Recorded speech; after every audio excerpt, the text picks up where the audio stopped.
Murshidabad medical কলেজে অগ্নিকাণ্ডকে ঘিরে দিনভর উত্তেজনা থাকলেও হাসপাতাল চত্বরে ঘটনায় 3 জনের মৃত্যু হয়েছে বলে দাবি সূত্রের। আতঙ্কের পরিবেশ হাসপাতাল জুড়ে। কিভাবে লাগলো আগুন খতিয়ে দেখছে প্রশাসন।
এ দৃশ্য জেলার বৃহত্তম স্বাস্থ্য প্রতিষ্ঠান মুর্শিদাবাদ মেডিকেল কলেজ ও হাসপাতালের। শনিবার ভর দুপুরে অগ্নিকাণ্ডের খবরে ব্যাপক উত্তেজনা ছড়ায় হাসপাতালের সর্বত্র। আতঙ্কে হুড়োহুড়ি পড়ে যায় হাসপাতালে। সকলেই তখন প্রাণ বাঁচাতে ছুটছেন। বন্ধ ছিল লিফট। হাসপাতালের দোতলা ও তিনতলা থেকে হুড়োহুড়ি করে নামতে থাকেন রোগী সহ সিঁড়ির আত্মীয়রা।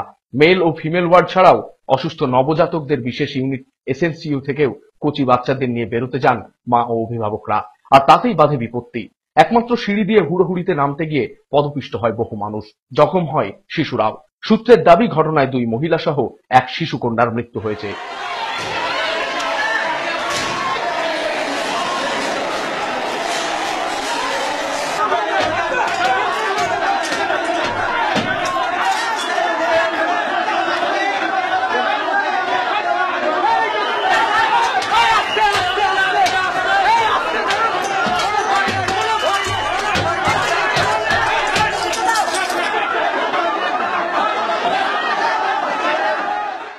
ওগুলোর মধ্যে বাচ্চা পথে বিগড়ে ফেলতেছে। বাচ্চা কিছু বাচ্চা নিশ্চয়ই বাচ্চা ধরলে হয়েছে। বাচ্চা পথে ছুঁড়ে ফেলতে সেই বাচ্চা নিশ্চয়ই ধরলে হয়েছে। বুঝলেন তো, এইভাবে তারা যন্ত্র হচ্ছে এখানে। বাচ্চা এখন বলে সিস্টার করে গেছে, 4-5টা সিস্টার করে গেছে এরকম। বুঝলেন তো, বাচ্চা অপর থেকে বিগড়ে জানেন আমাদের বাচ্চা নিচে ফেলতেছি, কি করবো জানতে পারতে হবে। আমার 3তলা পেশেন্ট ভর্তি আছে, গলা দড়ি দিয়েছিল, ভর্তি করেছি। আমি দেখতে পাচ্ছি না, যেতে পাচ্ছি না। আমি কি হচ্ছে, আগুন লেগেছে? হ্যাঁ, আগুন লেগেছে বলছে, ধোঁয়া। আমি এবার পেশেন্ট দেখতে পাচ্ছি না গো। ভিতরে মানে 3টাতে পুরো ধুমো হয়ে গেছে, আর 2টাতে আমার কি জায়গা আছে না। ধুমোতে আতঙ্কের পরিবেশ একটা। হ্যাঁ, মানে সবাই এখন পেশেন্ট নিয়ে এসে নিচে চলে আসছে। বেলা 12টা নাগাদ ধোঁয়া বেরোতে থাকে হাসপাতালের ভিআইপি কেবিন থেকে। তারপরেই আতঙ্ক ছড়িয়ে যায় গোটা হাসপাতালে। মুহূর্তের মধ্যেই কালো কটু ধোঁয়া ঢুকতে শুরু করে সকল ওয়ার্ডে। মেল ওয়ার্ড, ফিমেল ওয়ার্ড সহ এসএনসিইউতে ঢুকে যায় কালো ধোঁয়া। দমবন্ধ পরিবেশ আর আতঙ্কে ছুটোছুটি। উদ্বেগ আর উৎকণ্ঠায় তখন নিচে রোগীর আত্মীয়রা। আল্লাহ তুমি আমার কুসা বেকে তুমি দিও রে। ও জানে আল্লাহ, বাচ্চা বড় আছে, স্বাধীনকার বাচ্চা, স্বাধীনকার বাচ্চা। ও জানে আল্লাহ, স্বাধীনকার বাচ্চা। ও জানে আল্লাহ। জন্য আজকে মূল্য সব চারিধারে তালা, কোন ধারে তালা খোলা নাই যে আমরা নেমে আসবো কি পেশেন্ট নিয়ে নেমে আসবো। চারিধারে তালার জন্য মরে গেল আমাদের মাসি, ছোট ছোট ছেলে পেলে গো। কিছুক্ষণের মধ্যেই ঘটনাস্থলে আসে দমকলের ইঞ্জিন। চতুর্দিক দিয়ে চলে আগুন নিয়ন্ত্রণের চেষ্টা। গোটা হাসপাতালই তখন বিপর্যস্ত। কান্না আর চিৎকারে আলোড়িত হচ্ছে বিশাল ইমারত। এমন বেকারে বলেছিলাম ঠিক করতে পারছি না আমি। মানে আমার ওই নৌসনা দাস আমার মেয়ের নাম, অপারেশন চলছে, গলা একটা অপারেশন। আমি ঠিক মতো না পাচ্ছি নিচে যেতে, না পাচ্ছি উপরে থাকতে। এবার আমাকে উঠে দিচ্ছে, আমি যেতে পারছি না। আমি সবসময় যেন ওখানে দাঁড়িয়ে আছি। যে ডাক্তারবাবু বলছেন যে আপনার পেশেন্ট ঠিক আছে, আমরা তো আছি, ভয় না, এবার থাকেন। এইভাবে আমি এখন বলতে দাঁড়িয়ে আছি। এবং যে আগুন ছুটছে, আমার অনেক লোক না বার করিনি, ডাক্তারবাবু বললো থাক। আগুন ধরে গেছে, সিস্টারের ওখানে উচিত কি ছিল 3তলার এই গেটটা খুলে দেওয়ার, যাতে আমার পেশেন্টরা অন্তত বাঁচে। আমরা মাসি আমাদের কথা বাদ দিলাম, পেশেন্টরা অন্তত বাঁচানোর জন্য। সিস্টারের একটা মাসি বলে কি তাদের প্রাণের কোনো দাম নেই? এই যে ছেলে পেলে মা হারিয়ে গেল, তার স্বামী হারিয়ে গেল, ফেরত দিতে পারবে?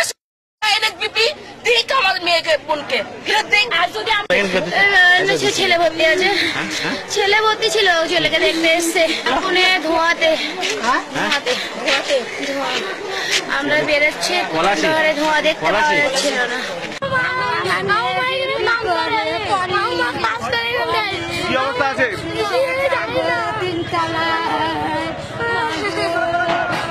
সবাই দৌড়ে পালাচ্ছে কি আগুন লেগেছে, পালাও পালাও। নাচের মেয়েগুলো বলছে কি পালাও, এখান থেকে পালাও। আমি সবাই সঙ্গে পালাইছিলাম, পড়ে গেলে সব মানুষ আমার উপরে চেপে গেল, বাচ্চা আমার হাত থেকে পড়ে গেল, আর বাচ্চা খুঁজে পাইনি। তারপরে আমি উঠে গেলাম, আমি বলছি কি বাচ্চা কই, বাচ্চা খোঁজ পেলাম না। আমি পেলাম না খোঁজতে, আমি বসেছিলাম, আমার এই পাটা চলে এইভাবে মচকে গেছে, আমি পা তুলতে পারছি না। তারপরে আমি আর বাচ্চা খোঁজ পেলাম না। বাচ্চা মারা গেছে পরে তখন বেঁচে ছিল, তখন অক্সিজেন লাগা ছিল মুখে। হ্যাঁ, অক্সিজেন লাগা ছিল, আর আমি এনেছি। ধোঁয়া আর আতঙ্কে অসুস্থ হয়ে পড়েন বহু মানুষ পদপিষ্ট হয়ে জখম হন, তাদের অন্যত্র সরিয়ে নিয়ে যাওয়া হয়। কিভাবে লাগলো আগুন এখনো তা স্পষ্ট না হলেও সূত্রের দাবি শর্ট সার্কিট থেকেই ছড়ায় আগুন। 12:30টা একটু ইনফরমেশন এসেছেন, ফার্স্ট ফ্লোর মে একটু উপর কেবিন আছে, ওখানে কেবিন মে একটু শর্ট সার্কিট হয়েছে। শর্ট সার্কিট হওয়ার পরে ঠিক আছে, जो अनेक लोग सुने ওখানে সিঁড়ি সে নামতে চেষ্টা করেছেন, চেষ্টা মে ভগদড় মে কিছু লোক ইনজার্ড হয়ে গেল, ইনজার্ড লোক को शिफ्ट করানো হয়ে গেল, ওখানে ট্রিটমেন্ট চলছে। অনেক লোক को যেখানে उस वार्ड में ছিল ওনার को शिफ्टिंग করা হয়ে গেল, কমপ্লিট হয়ে গেল ওটা শিফটিং। जो ইনজার্ড আছে ওনার ট্রিটমেন্ট চলছে। আগুন নিবারণের ব্যবস্থা সেই মুহূর্তে ওদের CO2 এবং ডিসিপি যেগুলো অ্যাপিল যেগুলো এক্সটিংগুইশার ছিল সেগুলো ফাটিয়ে চেষ্টা করেছে, ওটা পারেনি আর কি, কিছু কিছু জিনিস ওরা ব্যবহার করেছে আর কি। তারপরে আমাদের গাইড হয়ে গেছে, আমরা জল দিয়ে পরিষ্কার আগুনটাকে আমরা এক্সিট এন্ট্রান্স এদের এখানে একটাই হসপিটালে একটাই দেখলাম, কারণ এক্সিট এন্ট্রান্স বা এক্সিট যদি একটা থাকতো যার জন্য মানুষগুলো সব চলে এসছে ওই রাস্তাটা দিয়ে, ওই সিঁড়িটা দিয়ে। আদার্স যদি যেহেতু ওরা বলছে আমাদের লিফট আছে এবং এন্ট্রান্স একটা রাস্তা আছে, কিন্তু যেহেতু এন্ট্রান্স একটাই, সমস্ত পেশেন্ট তারা ওই রাস্তাটাকেই চিনেছে, ওই সিঁড়িটাই চিনেছে, যার জন্য এই জিনিসটা ঘটেছে। হাসপাতালে আগুনের খবর পেয়ে উদ্বেগ ছড়িয়ে যায় গোটা শহরে। শহরের বিশিষ্ট মানুষেরা ভিড় জমান হাসপাতালে, হাতে হাতে উদ্ধার কার্যে হাত লাগান তারাও।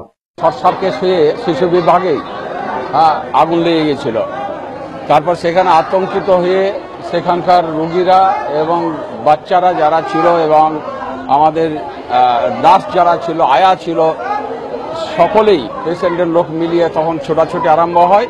আর বাকিগুলো সমস্ত অসুস্থ হয়ে পড়েছে, তাদেরকে অ্যাডমিশন করা হয়েছে, সে অ্যাডমিশনে চিকিৎসাধীন, এখন চিকিৎসা চলছে। বাসে আশঙ্কার কিছু নেই, তবে যে ঘটনাটা ঘটেছে সেটা খুব দুঃখজনক ঘটনা। এই ঘটনা কেন হলো এটা আমরা তদন্ত চাই, এটা কি কারণে হলো আমরা সরকারের পক্ষ থেকে আমরা বলবো এটা নিখুঁতভাবে একটা তদন্ত হোক। জেলা হাসপাতালে অগ্নি নির্বাপক কোনো ব্যবস্থা এখানে নেই, যেটা সবচাইতে বড় বিপজ্জনক। আমাদের রাজ্যে বলা হচ্ছে সুপার স্পেশালিস্ট হাসপাতাল, কিন্তু এখানে মেডিকেল কলেজে এটা হচ্ছে যে আজকে এরকম একটা দুর্ঘটনা ঘটে গেল। এটা সামগ্রিকভাবে প্রশাসনিক দুর্বলতা, এবং এখন যেটা ঘটনা ঘটছে যারা মারা গেছেন তাদের প্রকৃত তথ্য এখানে হচ্ছে যে দেওয়া হচ্ছে না। বড় বিষয় হচ্ছে হাসপাতালের পরিকাঠামোর অবিলম্বে সেই পরিকাঠামো ব্যবস্থা গ্রহণ করা উচিত। কিন্তু এখানে না, যত জায়গাতে সুপার স্পেশালিস্ট হাসপাতাল হয়েছে কোনো জায়গাতেই ব্যবস্থা নেই। জঙ্গিপুর সাব ডিভিশনে সেখানে সুপার স্পেশালিস্ট হাসপাতাল বলে ঘোষণা করা হয়েছে, না আছে ডাক্তার, না আছে নির্বাচনের ব্যবস্থা, না আছে কিছু। ফলে এটা সাধারণ মানুষ যারা আসছেন চিকিৎসার জন্য, আজকে সেখানে সেই পরিকাঠামো নেই, সেই চিকিৎসা ব্যবস্থা নেই। সম্পূর্ণ হচ্ছে রাজ্য সরকারের ব্যর্থতা এবং গাফিলতি কারণের জন্য এটা আজকে এই ঘটনা।